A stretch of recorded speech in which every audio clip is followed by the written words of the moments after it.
Have you ever looked into the eyes of the person you love and felt like you were staring into a vast, empty hallway where the lights were turned off?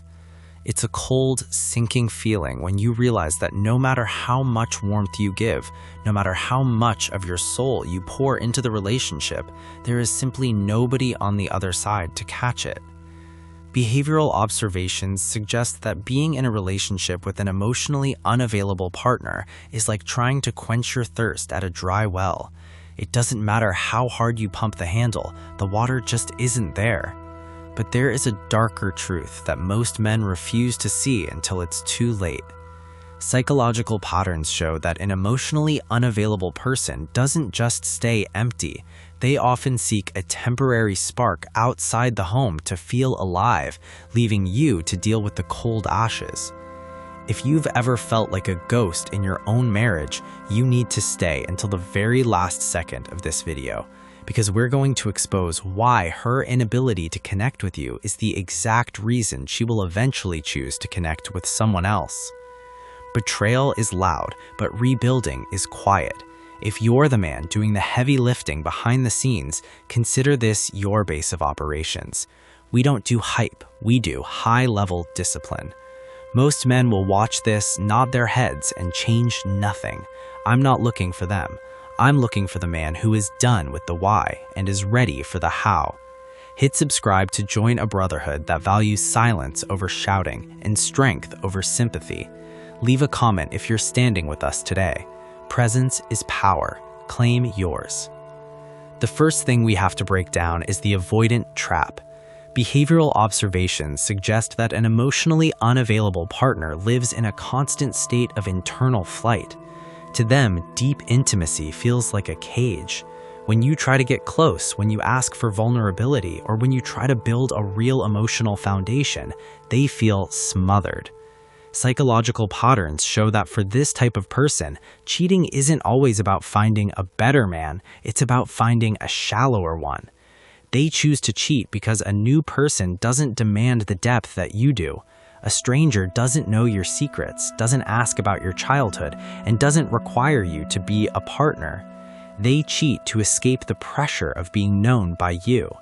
You are the victim of depth defiance when you realize that she didn't leave you for someone better. She left the responsibility of being loved by you for the easy high of being noticed by a stranger. We also have to look at the emotional vacuum effect. Behavioral patterns show that an emotionally unavailable person is often starved for excitement because they cannot generate peace within themselves. Because they are disconnected from their own feelings, they feel numb most of the time. To feel alive, they require a constant stream of external validation and newness. Psychological observations suggest that once the honeymoon phase with you ends and the relationship becomes about real life, bills, chores, and consistent support, they begin to feel bored.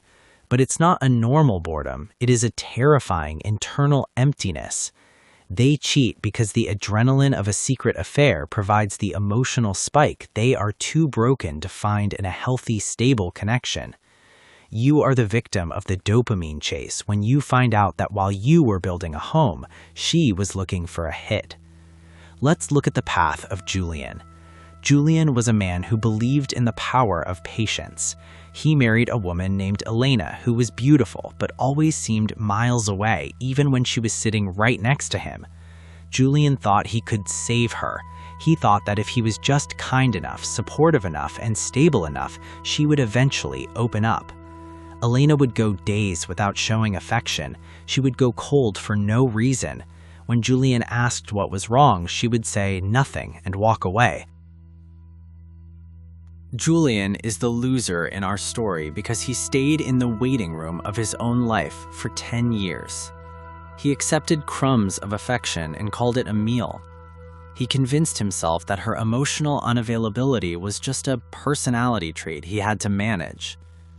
But while Julian was being the perfect patient husband, Elena was feeling suffocated by his goodness. She started an affair with a man she met at a late-night lounge. A man who didn't care about her soul, a man who only wanted her body. When Julian finally found out, Elena didn't even cry. She told him, "You were just too much for me, Julian. You wanted a wife, and I just wanted to be." Julian stayed. He tried to fix her again. He went to therapy alone while she continued to text the other man. Julian became a shell of a man. He lost his drive at work. He lost his physique because he was eating his feelings. And he lost his dignity because he was begging a woman for a love she didn't even possess.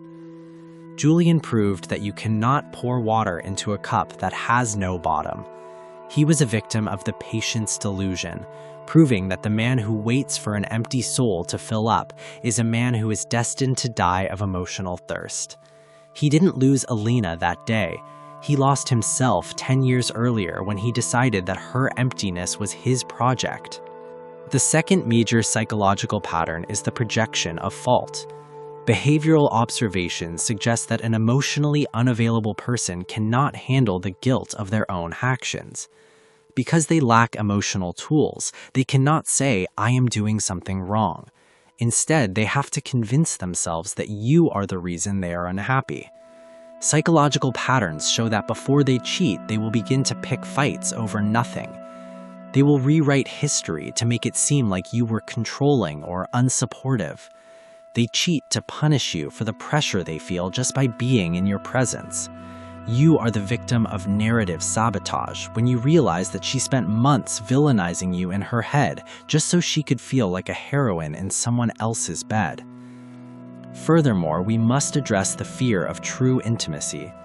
Behavioral patterns show that for an emotionally unavailable partner, true intimacy is true danger.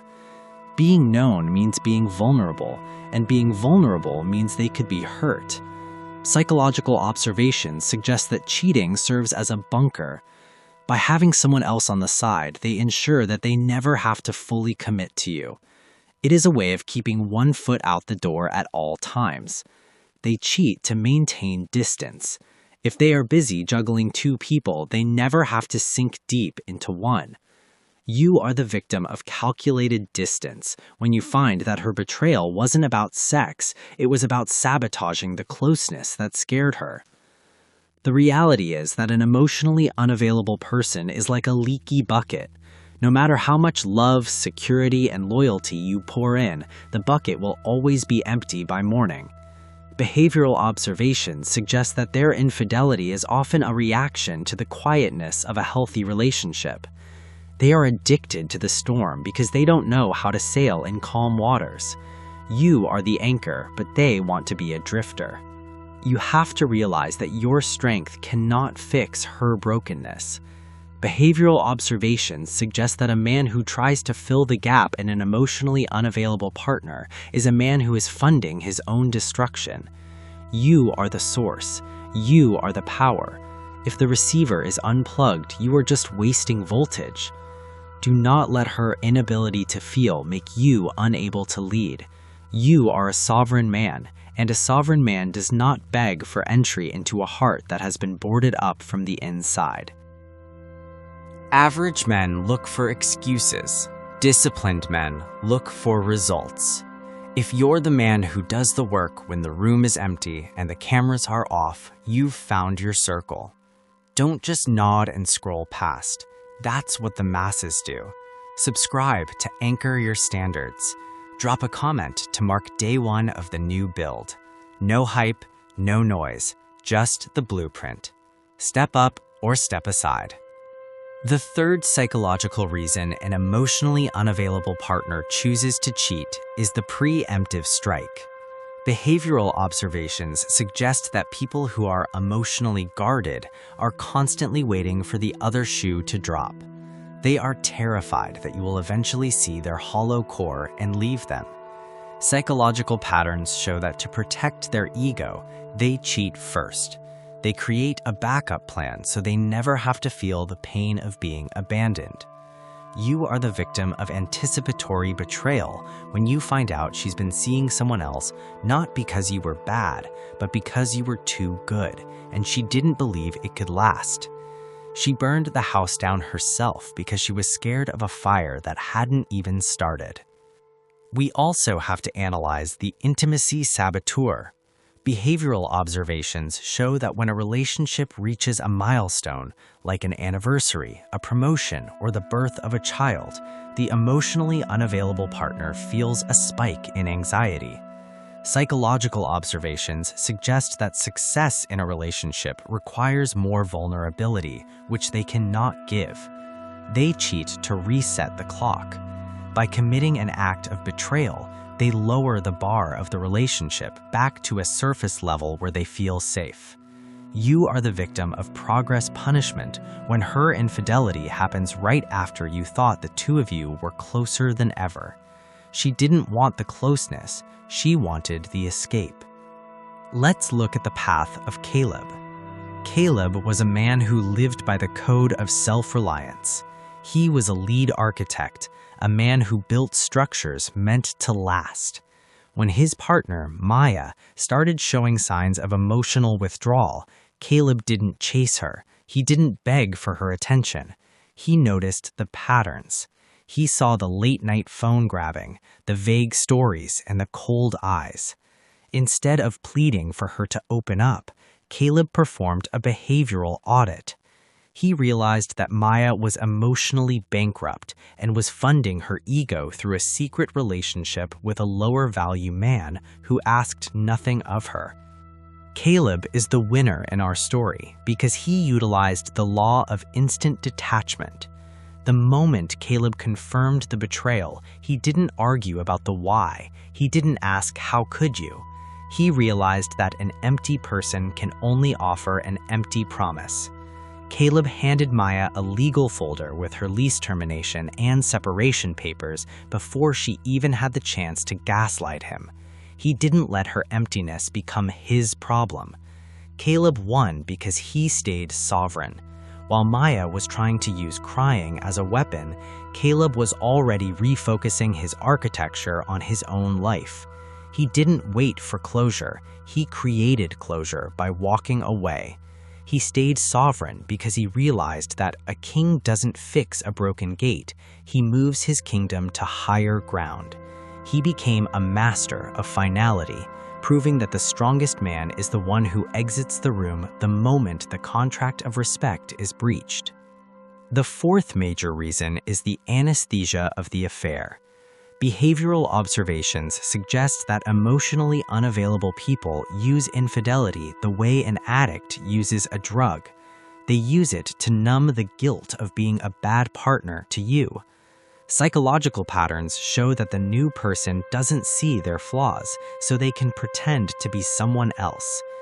You are the victim of identity displacement when you realize that she cheated just to avoid herself.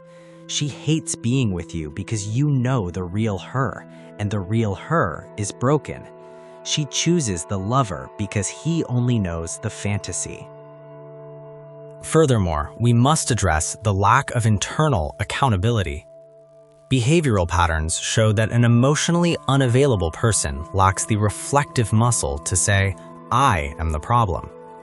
Psychological observations suggest that because they cannot connect with their own heart, they cannot connect with the pain they cause you. You are the victim of moral voiding, where you are bleeding from a wound she refuses to acknowledge. She doesn't feel bad because she doesn't feel. The final realization is that you cannot build a palace on a foundation of sand. Behavioral observations suggest that emotional availability is the cement of a marriage. If she doesn't have it, the building will always collapse. Psychological patterns show that her cheating was the inevitable result of a person who is running from themselves. You are the builder. You are the owner. If the tenant is destroying the property, you evict the tenant and board up the windows. The reality is that her emptiness is not your responsibility. Behavioral observations suggest that many good men try to heal their wives with more love, but you cannot heal a black hole. You can only feed it until you have nothing left. You are the source. You are the power. If she is sucking the life out of the system, you pull the plug. Do not be the man who dies trying to revive a statue. I have a smart question for the men who have the sovereign fortitude to finish this analysis on the emotionally unavailable traitor. If you were investing all your capital into a bank that refused to show you the balance and openly gave your money to strangers, would you keep depositing more cash hoping they would start valuing you? Or would you shut down the account and move your assets to a secure vault? You are the capital. Your love is the investment. The cheater is the bankrupt institution. Stop funding a fraud. Drop a comment below and tell the Brotherhood, what was the first sign you saw that she was emotionally gone before she ever actually cheated? Was it the cold shoulder, the refusal to talk, or the empty stare when you expressed your needs? How did you reclaim your sovereignty after you found out the truth? Share your exit strategy. Your clarity might be the wake-up call a brother needs to stop chasing a ghost and start finding a king. Let's build the Council of Sovereign Men together. If you're still watching, you didn't just hear this, you felt it. That tells me you're done with the noise and ready for the signal. Men who choose this path don't have to walk it in the dark. Subscribe to stand in the ranks with us. Drop a comment and tell me exactly what hit home. I pay attention to the men who speak up. Stay disciplined, hold the line, do the work. I'll see you in the trenches next time.